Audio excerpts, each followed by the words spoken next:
Fleeced Chapter 19, The Flocky Horror Show. Around about now, were I an estate agent, I'd be telling you how Medea's house was one of a kind and full of her own personal style. I'd point out the long row of Greek-looking pillars that stretched the width of the building and its spacious entrance hall turned into a garden room with its black and white chessboard floor and huge glass doors that folded back to open up one wall of the room to the outside. I'd probably rave on about the mansion's high ceilings, black glass chandeliers and marble staircases, and mention its 12 bedrooms and vine-entwined greenhouse too. But I wouldn't say anything about its secret passages, and definitely not the vile-smelling one Medea was now ushering her unwilling guests down, the one that led deep underground to the cellar. No, I'd hurry straight past that, holding a tissue delicately to my nose, and mention that some parts of the house had potential. However, even though I'm not an estate agent, I can tell you that the only potential that cellar had was her misery and suffering. With his stomach heaving against the stench, Alex followed Medea, Ares and Fred down the gloomy corridor. With each step he took, the dreadful stink seemed to grow stronger until it became so thick he thought he might reach out and touch it. Sweet and rancid, it made him think of the Hydra's tank when the water needed changing. Personally, I couldn't comment, never having met a Hydra, but in my writerly wisdom, I imagine that they whiff of bad eggs and kippers mixed in a bin and left to rot for about 4 weeks, possibly 5. Up ahead, in the firelight cast by iron sconces, Alex glimpsed the ripple of Medea's dress luminous against the dark stone of the wall as she vanished round yet another corner, sprightly beyond Ares' struggling bulk. Her footsteps echoed back over the cool stone as his mind raced. Where was she taking them? Why had she kidnapped them? Where was Rose? How would he get them all out of there? Questions jangled in his head like the squall of Pandemic's pipes, until turning another corner, he almost crashed into Ares, who was hunched on the floor, blocking the way. Alex felt his throat tighten, although whether it was from the rancid air or the unearthly squeals he could now hear from beyond a huge wooden door set into the wall ahead of them, he wasn't sure. "Let's get this over with," muttered Medea. Holding her sleeve against her nose, she drew back the giant bolts on the door and dragged it open. Terrified shrieking flooded out on a tidal wave of fetid air. "You're not taking me down there," shouted Ares over the din, desperately trying to clop backwards from the doorway. Tightening the rope around his meaty fist, Fred's eye blinked furiously. Behind them, Alex stepped forwards and looked through the doorway, down the wooden staircase that lay beyond it, and gasped. The cellar was full of sheep. Sheep with black faces, white faces, buck teeth and no teeth. Sheep with curly horns, straight horns and horns like bed springs. Sheep with grey coats, white coats, tight coats, stringy coats and spirals of trail in the mud coats. All jammed together, miserably packed into lots of small pens set side by side in long bleak rows, crisscrossed by walkways covered with greasy straw. Their bleats and wails filled the air, suddenly louder as Medea appeared in the doorway. Feeling sicker than ever, Alex realised that the stench in the air was a disgusting brew of dung, sweat and lanolin, all mixed together with pure shivering fear. Dragging his eyes away from the sheep, he looked round the rest of the cellar. A bench ran the length of its opposite wall, lit by spluttering candles and black candelabra. It was littered with stone bowls, pots of smoking liquids, branches of ivy and yew, and scattered crystals. 2 electrodes lay in a bowl of ruby-red solution surrounded by clumps of glassy green rocks. A long syringe lay dribbling gold-coloured liquid from its needle into a gleaming puddle. Nearby, a sheep's skull lay overturned and half covered in tangled hanks of wool. Aware now of a slow grinding creak above his head, Alex looked up to the ceiling where a wide wheel turned slowly. Others wheezed and spluttered in the shadows. Further away, banks of rollers, spikes, long poles and prodders hung from glimmering tracks crisscrossing the ceiling high above the animals. In the middle of the room, 2 multi-legged contraptions scuttled along the ceiling like giant spiders, their slender metallic arms pummeling the backs of a pen of sheep underneath. Beyond them, a line of cranes bobbed fiercely, fitted with long-handled rakes that tugged at the fleeces of some shaggy brown sheep in the far corner. Something resembling a rubber seal hung motionless above 3 grey sheep, ready to slap its flippers against their flanks. Alex turned back to Medea. "What is this place?" "My workshop," she smiled. "It looks more like a torture chamber." "Why, thank you," said Medea sweetly. Lifting the hem of her dress, she stepped through the door and down the steps into the first walkway. Bleating, the sheep drew back from her, receding like a woolly tide against the far walls of their pens as she passed, all except one. A ram with wool as shaggy as ostrich feathers and light brown horns that curled back over its head stood in the space left by the retreating others. Standing firm, he met her glare with caramel-coloured eyes. Was it his imagination, Alex wondered, or was that ram looking at her in disgust? You, sniggered Medea. She pulled a lever and released a jet of water onto the animal's back. Shivering, the ram gasped and closed its eyes as the water drenched his straggly wool. Now come along, she called back up the steps. Nice as it is to entertain guests, I haven't got all day. As you might imagine, the next part of the story is even more stinky and unpleasant, and so I'll make it brief. There was squealing and scuffing as Fred dragged Aries down the steps and pummeled him into a solitary pen set apart from the others.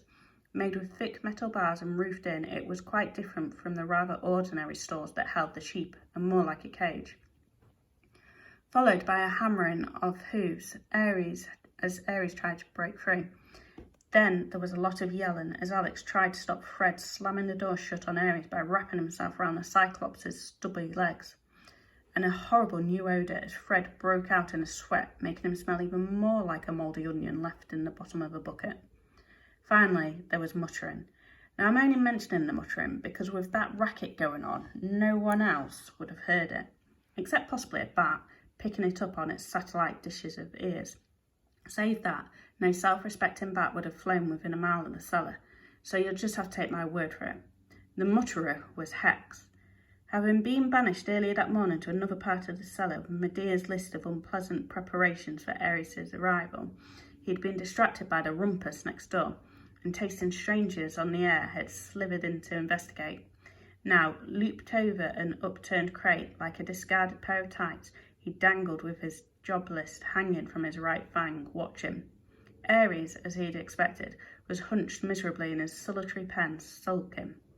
But the boy's behaviour intrigued him. Sitting there, skinny as an antelope, he hardly looked like the Greek hero Hex had expected after the harping had failed so miserably that morning. Even more puzzling, despite the boy's own precarious situation, he was reaching through the bars to Ares, trying to console him with strokes and whispers. Having a lie down, are we, earthworm? Hex jumped at Medea's voice and looked up to see her pointing her finger casually at Alex. Kill him. Hex spat out his job list and shot over the floor. Then swaying from side to side like his snake charms cobra, he rose until his snout was level with Alex's eyes. Doing his best to ignore Ares' thunderous bellows, he froze as rigid as a walking stick and adopted his death-strike position. Humans, as he'd discovered back in the African savannah, always collapsed into trembling wrecks at this and gibbered for mercy through blood-drained lips, except that Alex hadn't flinched. Instead, he looked back at the snake with an oddly suspicious expression. Puzzled, Hex drew back his lips and made his terrifying mouth a doom face, intent on reducing the boy to a wobbling bundle of fear that would tenderize him for biting. Yet the boy simply continued to stare into Hex's eyes, his face quite tranquil. Feeling slightly embarrassed now, Hex resorted to the mini death jabs his father had taught him and began jerking his head violently, left, right, up, down, in, out. They never failed to horrify, except today. Hex! The sorceress's voice chilled the scales on his back. Will you please do your job? Stretching his mouth wide, Hex revealed his sparkling fangs and lurched forward. As Ares roared in horror, Hex felt cold venom shoot into his teeth, took one final look in Alex's eyes, and recognised his expression. Unimpressed. It was written all over the boy's face.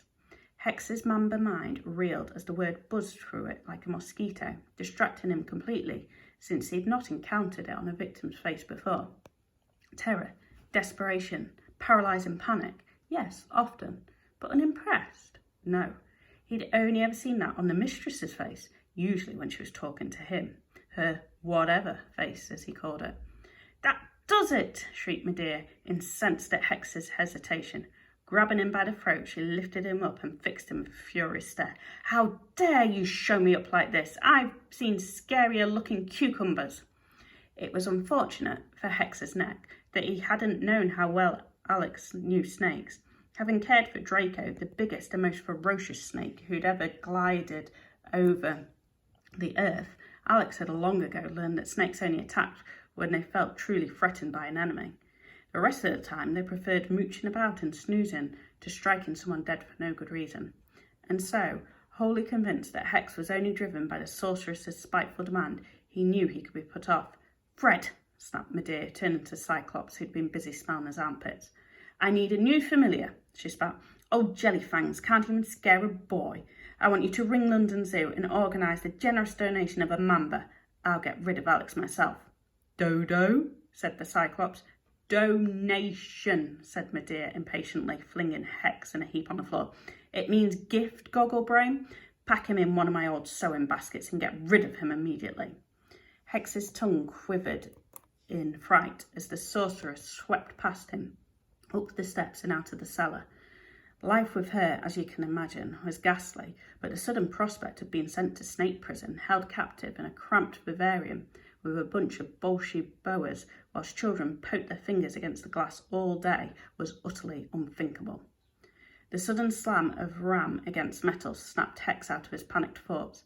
"Alex!" bellowed Ares, hurling himself against his stall bars as Fred began bumping the boy up the stairs behind him, dragging him over the steps like a bad-tempered child with a teddy bear. "Let him go!" bellowed Ares, throwing himself at the bars again and again. Hex's ears rang. Around him the other sheep bleated wildly, their shrieks almost drowning out the cacophony of ringing metal. "I'll come back," gasped Alex from the top of the stairs, a squirm of flailing arms and legs. The door clanged shut. In the shrill din of the cellar, Ares slumped against the bars, snorting rapidly and sinking to his haunches. For a moment, Hex paused, pondering why Alex would even think of trying to rescue such a ridiculous bald ram. Then he remembered they had far more important things to worry about, thanks to the same boy who'd caused him to fail so spectacularly in front of Medea. Feeling his fear crystallise into anger and wondering what sort of revenge might save him from the zoo, he slithered down a gap in the stonework floor.